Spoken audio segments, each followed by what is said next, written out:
At the Faculty of Regional Studies, Gifu University, you can study the diverse forms of families around the world. In particular, the case study of the rapid increase in the number of men in China who have difficulty finding marriage partners provides insight into the pluralistic position of women today. Assistant Professor HORIE will talk about this in detail. I have been researching the changes in family structures associated with human migration. My specialty is anthropology, a discipline characterized by long-term fieldwork. I have been studying the Lawful people, an ethnic minority living in the mountainous region bordering between southwest China and northern Myanmar.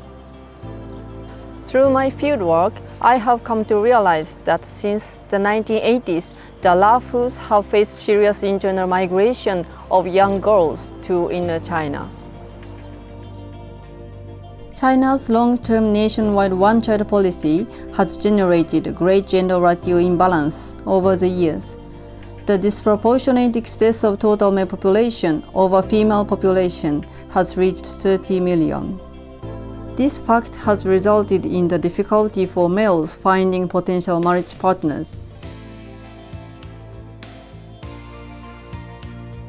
In addition, due to the rapid economic development of the urban coastal areas, this situation has also resulted in the internal rural-urban migration of many unmarried women as migrant laborers.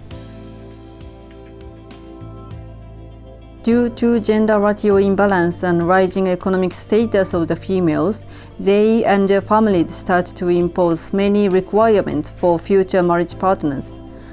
As a result, the economically poor rural men end up facing greater challenges finding prospective marriage partners. This problem has sparked a new movement in the marriage market in the poor rural regions, where bachelors seek their partners. Lawful region is geographically located at the very edge of such internal migration happening in China. In the language of the Lawful, the phenomenon of minority Lawful girls marrying the majority Han Chinese males and leaving the province is called hepage poive. Hepa means Han Chinese and poive means to flee. This phenomenon of fleeing with the Han Chinese began in the late 1980s. In the village I surveyed with a male population of 246, 53 women had already left their homes to marry Han Chinese men. These women dreamed of a prosperous life in the city, but many of them often end up married into poor Han farming villages. Therefore, this reality has brought ambiguity and emotional conflict to these women.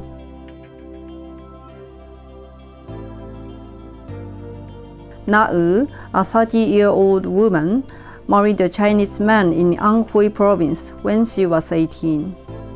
At the time, Na-u's father had already passed away and her mother was ill, so she was raised by her rich maternal uncle.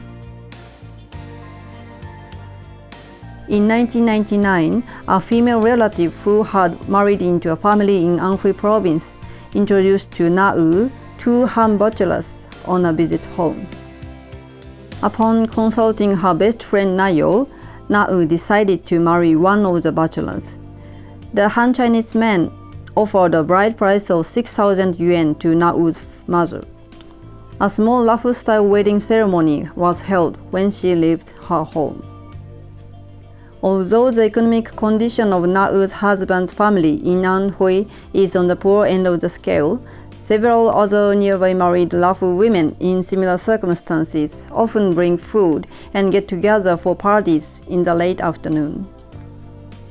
If I hadn't moved here, I would have spent the rest of my life in the village plowing field, and that would have been it.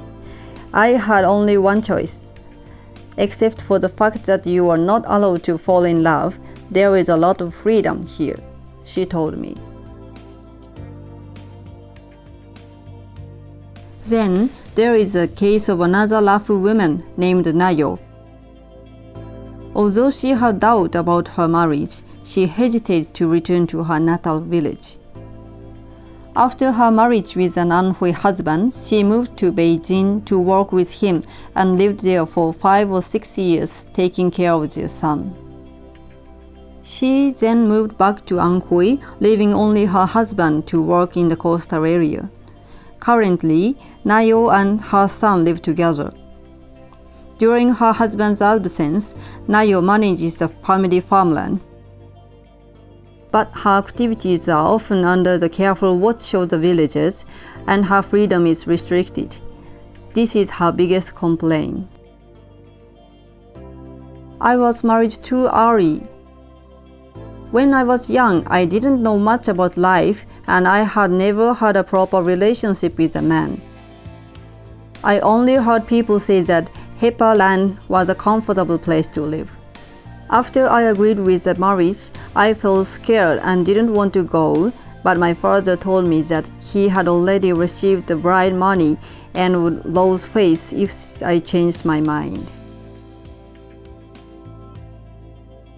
Nayo's husband offered to relocate her and her son back to Beijing again, but Nayo is hesitant to do so. I think I'll go to Guangdong to work with my sister, she said. Or should I go back to my birthplace? She sighs. The condition of the women are diverse. Some are satisfied with their marriages, some are not. For those women who are not satisfied with their marriages, returning to their home has become an opportunity to re-evaluate where they will live the rest of their lives. They drift between returning to their Han husband or remarrying Lawful men. But in so doing, such women's marital status has become more unstable. Some women even say that they intended to marry 2 husbands, 1 Han and 1 Lawful. As a result, in recent years, a woman's family registration records have become more and more important as a means of defining her social standing. China has a family registration system called Fukou, where all Chinese citizens are registered based on their areas of residence. While it is not obligatory for both the husband and wife to register their Fukou at one residence on marriage, the family registers of both sides are needed in various situations, such as childbirth registration. So, after a matter of convenience, couples normally register their Fukou together after marriage. However, the complication arises over the treatment of family register location among many lawful wives of Han Chinese husbands. Husbands generally want to keep their wife's Fukou on the husband's side to prevent her from getting divorced. But once a wife's Fukou is registered under her husband's household registration, it is difficult for her to get it back. Consequently, several troubles arose on the lawful wives in divorcing and remarrying. Because of this experience, lawful women have come to realize the importance of their Fukou. To avoid putting themselves in such a potential dilemma, they handle their Fukou with great care and try to keep it registered at their natal residence. The subject of the lawful woman's belonging does not only lie on her official family registration records, but also on the basic idea of souls in the lawful culture. According to lawful culture, a person possesses multiple souls, which are divided into 2 types: the soul in the body and the soul in the heart. The souls in the body frequently leave the body due to fear or surprise and cause physical illness, while the soul in the heart remain in the kitchens of the person's home and rarely transmigrate. When the soul of the body leaves the body, the lawfuls have a ritual to call the soul back to its proper place. This ritual takes place in the house where the person belongs. The only chance for the soul of the house to change its residence is through marriage. However, in the case of long-distance interethnic marriages, it is not clear where the woman's soul is supposed to be located. Some parents continue a soul-calling ritual for their married daughters in her natal home, even though the daughters live far away. Although some villagers say that it is not appropriate, the parents worried about the unstable condition of her daughter and perform it as if the daughter is still unmarried. These attitudes also blur the marital status and belonging of the daughter. Thus, my fieldwork with these ethnic Lawful people has highlighted the several precarious positions of these minority women when it comes to negotiating their own marriages, when they are being advocated by the families for the caring of their daughters' souls, and when these women migrate outside their natal residences with their marriage partners. One might think this phenomenon is unique to China alone, but similar situations occur worldwide. Globalization has divided and displaced many families as people move to different places to live and work. When a person migrates, some part of them is kept at home and some are brought to their destination. For example, if you live abroad and enroll in Gifu University, your nationality, family sense of belonging, or your precious treasure in your childhood may be in your home country, but your body is in Gifu. You will buy things, make many memories and friendships that may be invaluable to you in Gifu. Thus, the person's object placed in multiple regions evoke memories and cause a desire to access those regions. In addition, family members also try to maintain ties and sometimes try to cut the ties by accessing various objects. And if it comes to marriage, the ways of negotiation will also change.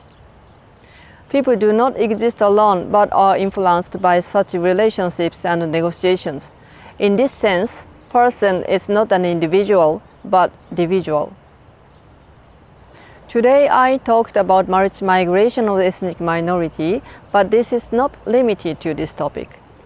In comparing similar but different issues in various situations, we can better understand the cultural and social uniqueness of the ways of marriage and of being family.